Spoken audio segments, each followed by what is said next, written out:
most Americans aren't going to necessarily work for like $6 without any kind of health benefits.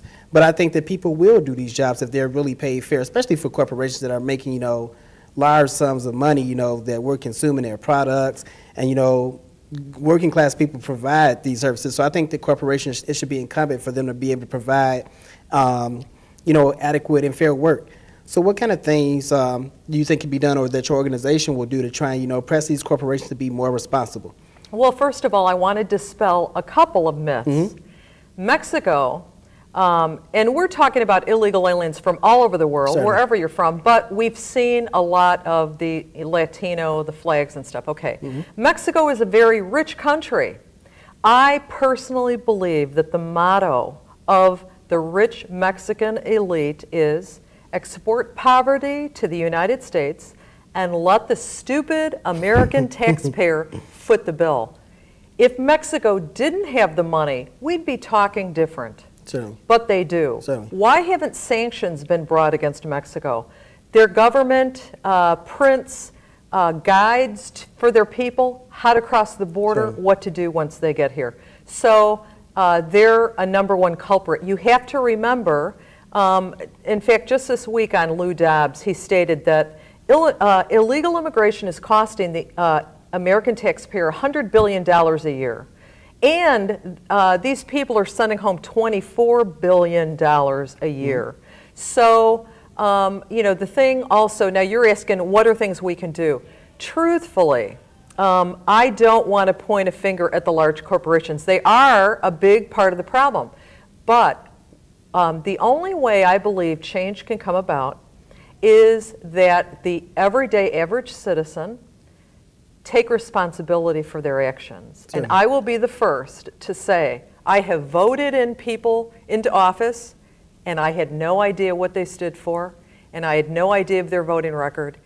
Those days have got to come to an end. Definitely, definitely. I have gone to people who would say, a certain candidate, oh, he's such a nice guy. Well, guess what?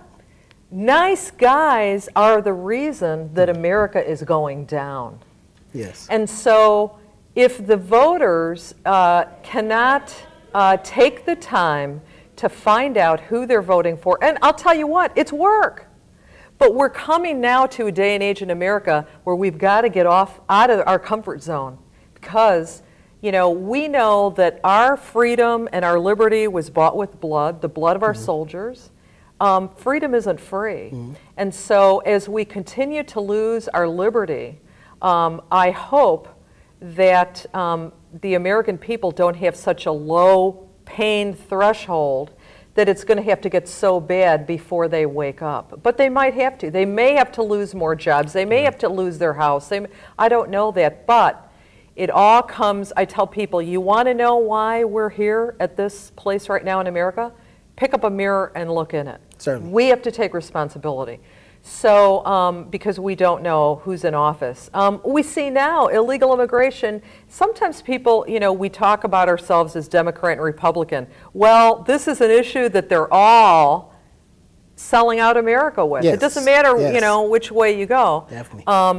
But there is a very, very simple, and it's only a piece of the pie, but way that we can remedy some of what's going on. And that is for us to go to city council meetings, to go to CAPS meetings, to go, they have that saying that the squeaky wheel gets the grease. Right. We have to demand our officials, our police departments, our mayors, our city council members enforce the laws on the books. Right. I mean, what would it be like me driving down Lakeshore Drive at 45 miles an hour and you come at 85 miles an hour? I mean, something's got to be done. But right now we have people, the analogy, driving at all different speeds, and for them it's okay and for me it's not. So. No. I believe that when laws are enforced, no matter what the ethnicity, that it provides every American citizen with the opportunity for liberty and prosperity. Certainly. Other than that, right now what we literally have in Illinois and in America is anarchy. It's anarchy. Double standards all over the place. Certainly. And it's just getting to be very dangerous. Certainly. And I certainly agree with you that the laws within this country, have to be followed, whether or not we think they're legitimate or not. The laws on the books, and yes, I think that most people should say, okay, if you want to be, benefit from some of the positives about the society, then you should have to pay and contribute into that. But I would have to beg to differ, like in terms of like your views on like holding a corporation to account, because I don't believe that they're paying their way and like are contributing as much as they're getting. And certainly there are problems with illegal immigration here, but other corporations that may not use like, the cheap, Mexican workers, just to use but what example, are taking whole factories and putting them in India and China. You're absolutely right. And if we don't like kind of curb that, But the only reason they've been able to do it is because the politicians that we're voting in and get huge contributions. So it all comes back to our politicians again. Certainly. You know what, that's one of the grave, grave things that has happened is, and again, I take full responsibility, I'm one of them. Certainly. We've been so disconnected from the political process that it has taken on a life of its own. It's on like a runaway train going downhill. Certainly. But we can stop it. But unfortunately, when you see what's happened in Chicago, let's say, with all the indictments that have come down in the Daley administration, and he gets voted into office because people, I understand their apathy. I do. Right. Saying, well, it doesn't matter if I go. You know what? It does matter, though. We've got to start turning that around. And so, people say you deserve what you vote for. So. Yes. The people get the government they deserve, without question. Yes. When you go to a city like Las Vegas, Miami, and things like this, and you see where a very plush lifestyle is oftentimes subsidized by, poor immigrant labor, why aren't corporations like held to more account in this debate? Where in terms of like, I think sometimes, the Lou Dobbs and the likes, villainize the poor immigrant workers, and even like some poor workers here, villainize them, where in many cases the corporations are kind of like the bad guys in all of this. Why isn't that discussed more? Or am I off base with, that assertion?